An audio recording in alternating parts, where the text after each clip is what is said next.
से उन्होंने पूछा कि हिंदू कौन है, खाली हिंदू पूछा। फिर बाद में उन्होंने तो मेरे जीजा जी ने हाथ ऊपर किया। उन्होंने हाथ ऊपर किया तो उनको तो डायरेक्ट सिर में ही गोली मारी। उनका नीचे से पूरा खून और नीचे का भाग थोड़ा हिल गया था, पूरा खून बह रहा था। फिर बाद में थोड़ा सा ऊपर फायरिंग करके वो साइड मतलब आगे से चले गए। कश्मीर की वादियों में बसी पहलगाम की शान घाटी उस दिन अपने सबसे खूबसूरत रंगों में थी, लेकिन ठीक उसी वक्त जब टूरिस्ट कैमरे में झील की परछाइयों को कैद कर रहे थे, कुछ नकाबपोश साए उनकी ओर बढ़ रहे थे। उनके हाथों में हथियार थे और आंखों में वो नफरत जो सीमाओं से नहीं साजिशों से पनपती है।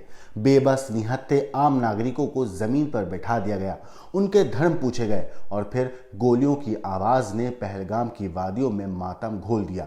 ये कोई आम आतंकी हमला नहीं था, ये हमला हमास के स्टाइल में अंजाम दिया गया था, क्योंकि सब कुछ पहले से तय था। हमला कब होगा, कहां होगा, कितने लोग होंगे और किसे मारना है। सिर्फ एक बटन दबना बाकी था और वो बटन दबा रावलकोट में हुई उस रैली के बाद, जहां भारत के खिलाफ जहर उगला गया। लेकिन उस रैली की सबसे खतरनाक बात थी हमास और लश्कर के गठजोड़ पर मोहर लगना।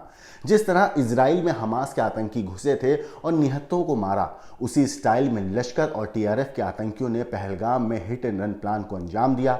पर्यटन स्थल इसलिए चुना गया क्योंकि वहां भीड़ ज्यादा थी और नुकसान ज्यादा से ज्यादा करने का मकसद था। अब आप सुनिए, इस हमले में मारे गए अतुल मोने की पत्नी अनुष्का मोने ने उस दिन हैवानियत के जो कहानी महसूस करी, जो देखा, उन्होंने क्या कुछ फिर कैमरे पर बयान किया। बोले मत चलो, हम लोग कुछ नहीं कर रहे।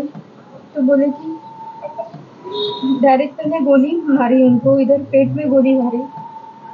तो बाद में बोले कि आप लोग आतंक मचा रहे हो, ऐसा बोल रहे थे। फिर से उन्होंने पूछा कि हिंदू कौन है, खाली हिंदू पूछा। फिर बाद में उन्होंने तो मेरे जीजा जी ने हाथ ऊपर किया। उन्होंने हाथ ऊपर किया तो उनको तो डायरेक्ट सिर में ही गोली मारी। उनका नीचे से पूरा खून और नीचे का भाग थोड़ा हिल गया था, पूरा खून बह रहा था। फिर बाद में थोड़ा सा ऊपर फायरिंग करके वो साइड मतलब आगे से चले गए। फिर हम लोग उधर ही थे। हम लोग हमारे हस्बैंड को उठाने की कोशिश कर रहे थे, लेकिन हो नहीं रहा था। तो उधर के लोग बोले कि आप जो बचे हैं अपनी जान बचा के जाओ, जो जिनको गोली लगी है उनको आर्मी लोग नीचे लेके आएंगे, उनके ट्रीटमेंट होगी, ऐसा बोले थे। लोग उनको ऊपर ही छोड़ के चले। इस दुख की घड़ी में जी मीडिया आपके साथ है।